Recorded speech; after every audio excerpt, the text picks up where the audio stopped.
we've had some previous mishaps in other shows, so to come back and play a big. No. You can't. That's part of the story. That's part of the story. You got it. That's part of the story. Yeah, absolutely. Go ahead. Is that bad to do? No. That is who we are. Hey, my name is Wes.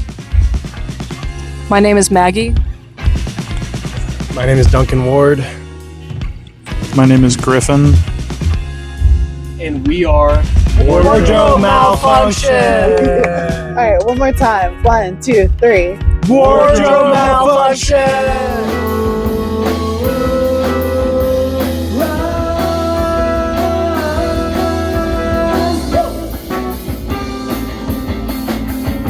You guys just did a performance tonight. How do you feel?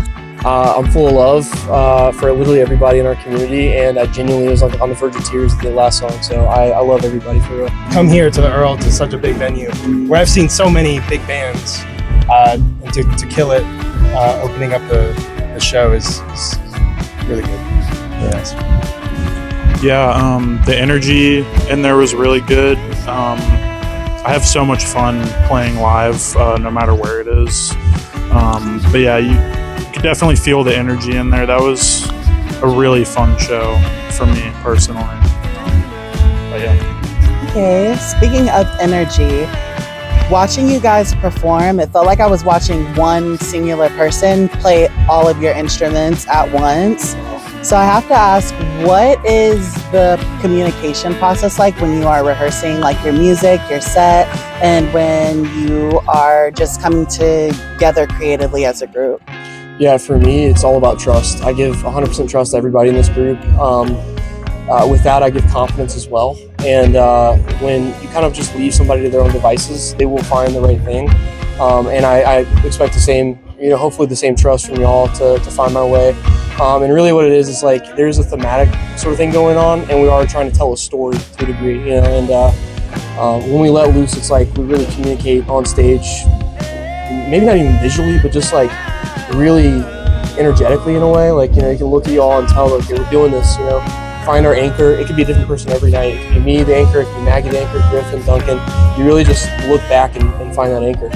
I think the most important thing is just to have a consistent practice schedule, to be honest, as like boring as that sounds, but we're also like all great friends. I mean, Wes and I have been together romantically for 6 years, and these guys we've known for years as friends. It's awesome, and I love being a part of this band, and I love you guys. Oh my God. Before I break down into tears, let me get my piece out. Yeah, it's we all are cogs in this, like you said, unifying wheel. And I think each person, the way we write songs will be, it just happens naturally. And if we don't all love it, like, we won't want to play it. Because usually in a band, you're playing these songs for years, so you want them to always feel special every time you go out to play. Last year you guys released, I believe it was an album called Hydroglyph. Yes. It was December 31st, so it's like on New Year's Eve. Beautiful. So I have to ask, what was the creative process of Hydroglyph, and why Hydroglyph? Yeah, so I'll let Maggie speak to the name. The creative process is interesting. We wrote the songs like kind of as a three-piece, not knowing where the bass is going to go, and then we hooked up with Griffin on Halloween of 2024, and really found the core of what we're looking for. Like that was it, you know what I mean? So, and Griffin, I'll let you speak to the recording process and whatnot up at Hartwell, but we dove into kind of like water themes and all that stuff, and inspiration was really like Magic the Gathering, like World of Warcraft, just really high fantasy in a way. Hydroglyph, it's kind of a play on like a hieroglyph made out of water. And we kind of wanted to do a concept record that was about like summer, because we were going to release it in the summer, and then things happened. We recorded the album 3 times over. We weren't happy the first time, we were not happy the second time, and then the third time we had this like absolutely magical experience. Shout out to the Crooker family, that allowed us to record in their lake house, which was really an amazing experience. and it's probably the last album we'll do like fully DIY. You know, we've already started booking some studio time, so it was just like we had a blast on jet skis and everything. And like the album is just, it's kind of like sketches from like a fantasy world, but I wanted to keep it open. You know, lyrically, there's things that are sometimes very specific and some things that are very like figurative. But you know, Wes and I wrote most of the lyrics, but like these guys, like even though they joined the band like later on, like this is a representative of us as a four-piece, and you know, it's all about like our first output as a four-piece.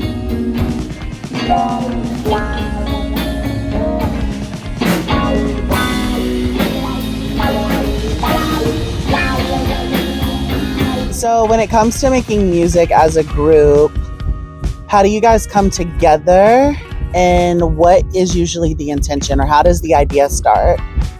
I'll say I think a lot of ideas have started with guitar, at least from my perspective of like joining the band and like having about 6 or 7 songs already written before Griffin joined. There was no bass. I realized what I just did. Oh my god. There was no bass guitar, so I kind of didn't know where to put my kick drum in a lot of these songs. So they're kind of half-baked a lot of the times. And then Griffin came in. And that's when everything kind of came together. But the few songs that we did write really just came from a guitar, and then I love structuring out songs to tell that story and tell those ideas that Wes and Maggie are trying to get across.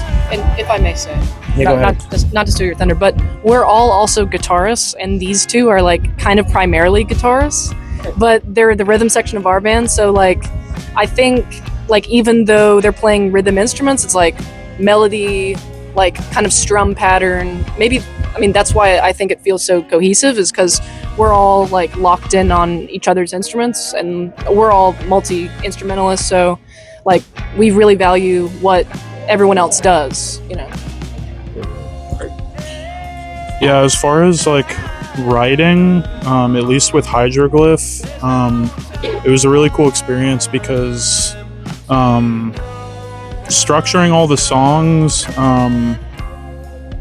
all of it was just so good, and it just came so naturally. So everything that everyone came up with, everyone was like immediately on board. We were like, oh yeah, that sounds awesome. So it was a really fun process, and I think that's really how we write. Yeah, so it's super fun process.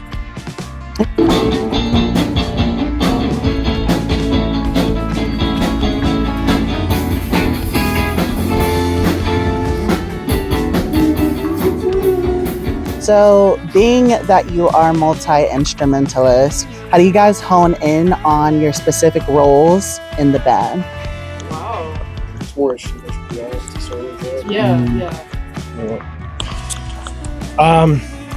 Guitar was my first instrument, but I kind of, and this is not my saying, this is more actually from Dave Grohl, being a guitarist / drummer, but kind of how he put it, and I kind of agree with this, is how the guitar can be kind of shaped into a drum set where you kind of have the lower notes as your low tom and your kick drum, and then what you're doing on the hi-hat and the cymbals is kind of like those higher notes, or like the solos that you put in there. So I kind of think about the drum set like that, and when I hear a Wes solo or a Maggie lead line, I'm not going to say solo because there's a lot of really good lead lines, I think, rather than a solo. I don't really solo.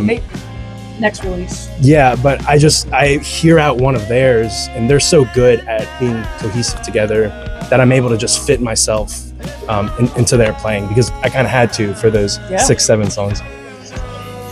Yeah. Let's ask the audience.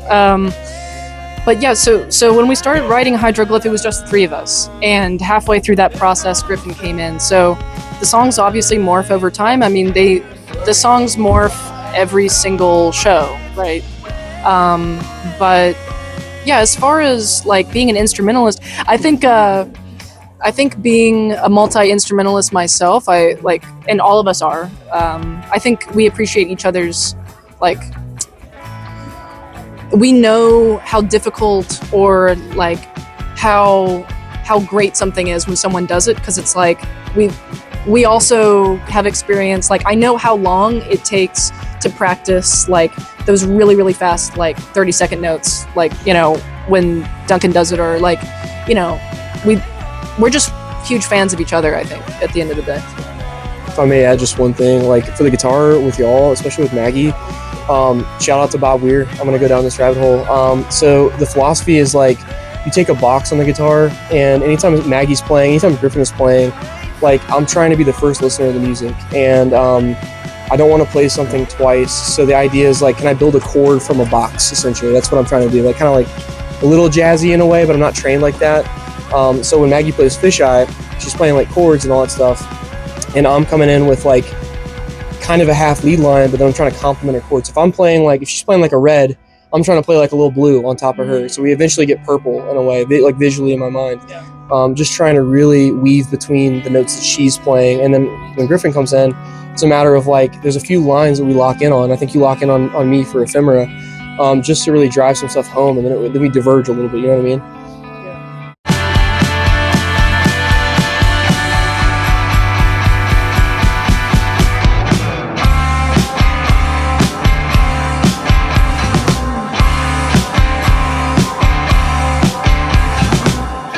Comes to our more recent members, what was the experience of joining in and kind of meshing into the cog machine that was already these two?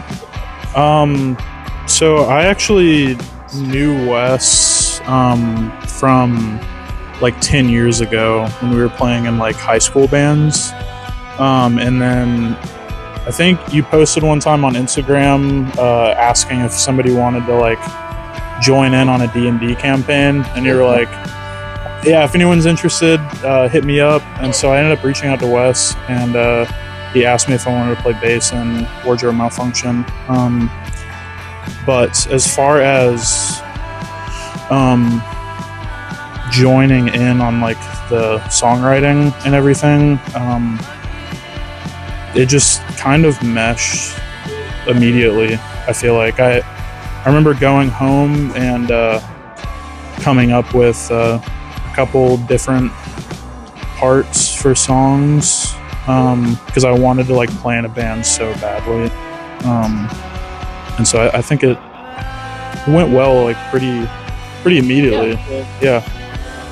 Can I intercept Duncan for 1 second? Sure. I'm not going to take a long time. Sorry, this is typical Maggie behavior. I apologize.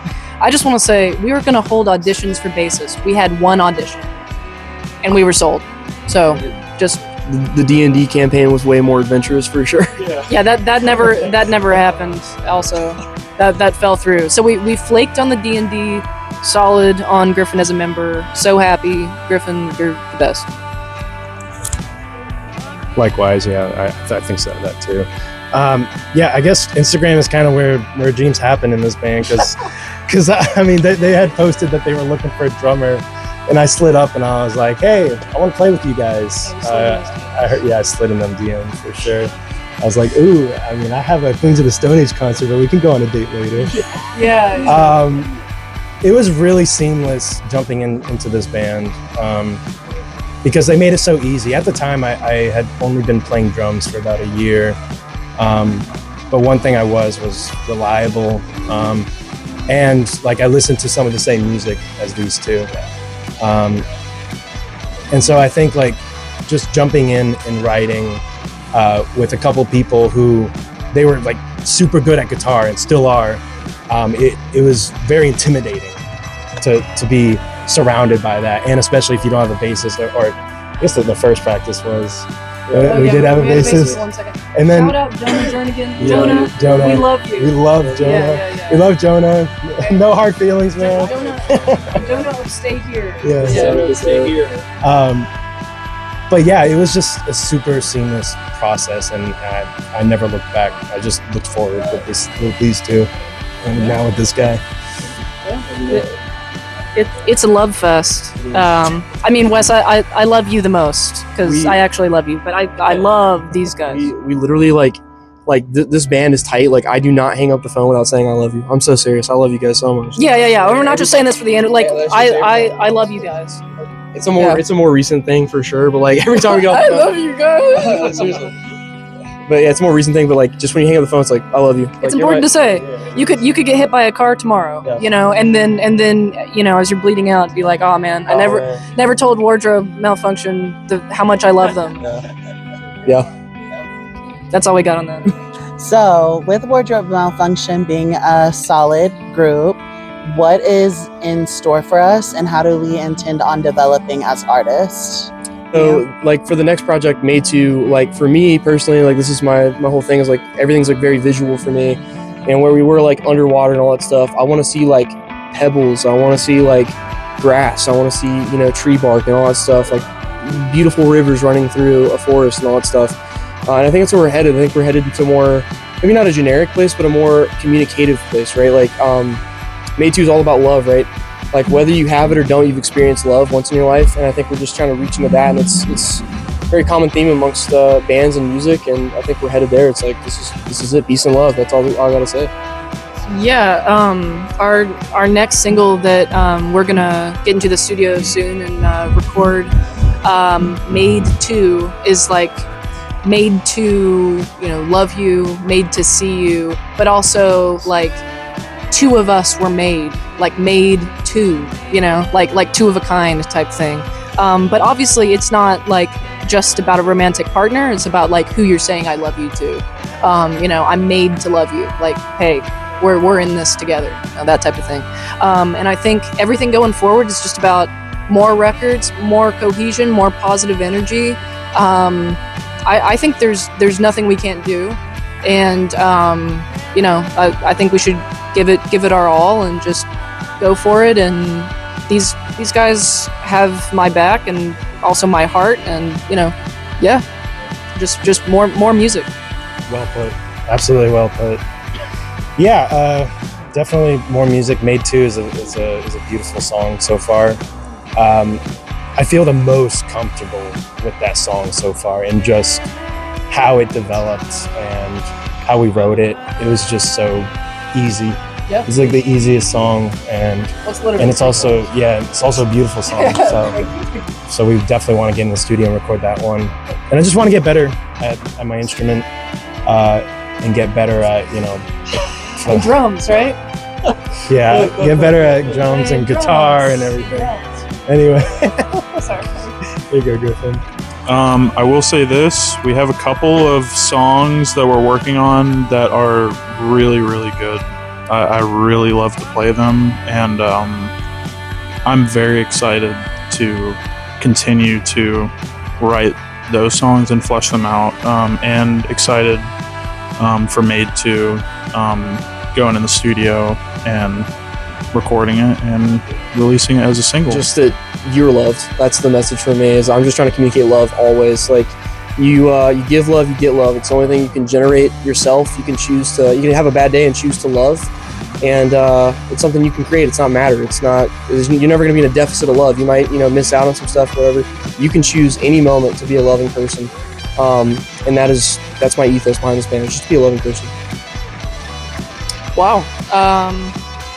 Yeah, hard to. I'm all about hate. No. But no, I mean, I think like the only way to do music as an independent musician is just to love what you do, or else what's the point? Because we're not getting paid enough for us to not be having fun and to not love it and still do it. So you gotta love it. And you know, sometimes it takes work to love someone or something, or love what you do. But I think it's just about communication as well. And one message I could send to the world is stream Wardrobe. No, I'm kidding. You are loved. Wardrobe loves you. Oh yeah. One thing I can just say is always have trust. trust the process, trust the people that you know you've trusted before. Now, I'm not saying don't be ignorant and get hurt by people and keep continuing to get hurt by the same people. But never, meet someone and automatically untrust them. Like, give them a chance. Give humanity a chance, because I think it deserves it.